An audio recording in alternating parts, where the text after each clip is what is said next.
इस्लामाबाद की जिस होटल में अमेरिका और ईरान की शांति वार्ता हुई, उसका किराया भी पाकिस्तान के हुक्मरान नहीं चुका पाए। जिस पाकिस्तान की सेना और सरकार ने पूरी दुनिया में युद्ध खत्म करवाने का खूब ढिंडोरा पीटा, लेकिन ना युद्ध रुका और ना ही होटल का बिल शहबाज और मुनीर भर पाए। वीडियो में जानेंगे इस होटल का किराया ऐसा भी कितना था। क्या किराया इतना ज्यादा था कि पाकिस्तान को 100 बार सोचना पड़े और बिल नहीं चुका पाए? हमारा पड़ोसी मुल्क जो भारत को परमाणु बम की तो कभी कलकत्ता पर हमले की धमकी देता है, अमेरिका ईरान में बिचौलिया बनता है, उस पाकिस्तान के पास क्या इतना पैसा भी नहीं है? एक 5 सितारा होटल का किराया नहीं चुका पाए। इतनी लाचारी थी, महंगाई थी और शहबाज शरीफ और मुनीर के पास पैसा भी नहीं था, तो क्यों दुनिया में झूठा दिखावा करने पाकिस्तान निकला था? सऊदी अरब को 1300 सैनिक भेजे, 10 से 18 लड़ाकू विमान भेजे और ये पैसा था।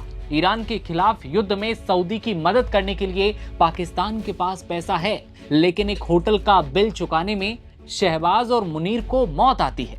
सबसे पहले तो आपको बताते हैं इस होटल का किराया, जिसके मारे शहबाज और मुनीर भागे भागे फिर रहे हैं। इस होटल का नाम है सेरेना, जो कि इस्लामाबाद में है।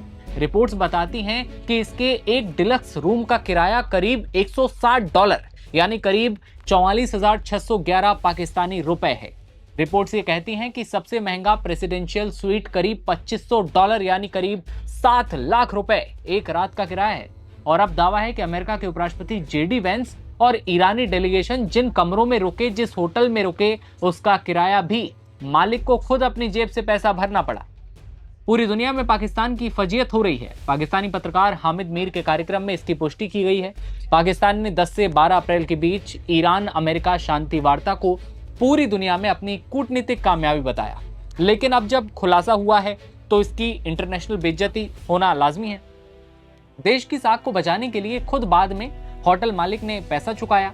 CNN न्यूज 18 की रिपोर्ट बताती है कि हालात इतने बिगड़े कि होटल के मालिक, जिनका संबंध आगा खान डेवलपमेंट नेटवर्क से है, उन्हें खुद दखल देना पड़ा और खर्चों का भुगतान करना पड़ा।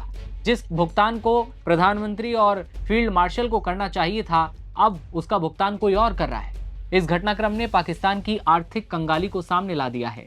लेकिन क्या आप जानते हैं कि पाकिस्तान में महंगाई इन दिनों आसमान छू रही है? आटा, दाल, तेल, पेट्रोल, डीजल के दाम इतने ज्यादा हैं कि पाकिस्तान की आवाम सड़कों पर है, सरकार के खिलाफ गुस्सा भड़क रहा है। लेकिन इस पाकिस्तान को दूसरे देशों में ईरान के खिलाफ युद्ध के लिए अपनी सेना को भेजना है, लड़ाकू विमान देने हैं। साफ है कि पाकिस्तान के आवाम के लिए प्रधानमंत्री शहबाज शरीफ के पास पैसा नहीं है। लेकिन युद्ध में अगर घी डालना हो तो सबसे पहले पाकिस्तान आता है, खूब पैसा लगाता है। जो सरकार रोजमर्रा के कामकाज से जुड़े सामान्य भुगतानों का भी प्रबंधन नहीं कर पाती, वो भला एक बड़े होटल का खर्च कैसे उठा पाती?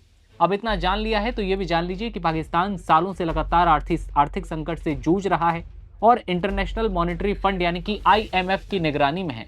रिपोर्ट्स कहती हैं कि देश में महंगाई दर 7 से 9% के बीच बनी है और लगातार ढांचागत वित्तीय चुनौतियों का सामना करना पड़ रहा है। होटल का बिल न चुकाने की घटना एक बड़े संकट का प्रतीक बन गई है पाकिस्तान में। पाकिस्तान खुद को एक मजबूत मध्यस्थ के तौर पर दुनिया को दिखाता है, लेकिन अब उसकी विश्वसनीयता पर गंभीर सवाल भी खड़े हो गए हैं। जैसा कि एक सूत्र ने कहा कि एक देश जो कि कूटनीतिक जीत का दावा करता है, वो एक होटल का बिल नहीं चुका पाता, जिसकी शांति की वार्ता की बातें पूरी दुनिया में मशहूर होती हैं। लेकिन शहबाज शरीफ और आसिम मुनीर को एक खेल पर्दाफाश हो चुका है पूरी तरह से। पूरी दुनिया अब पाकिस्तान पर हंस रही है। इस खबर पर आपकी क्या राय है ये बताइएगा और देश दुनिया की हर खबर देखते रहने के लिए बने रहिए नवभारत टाइम्स के साथ। नमस्कार।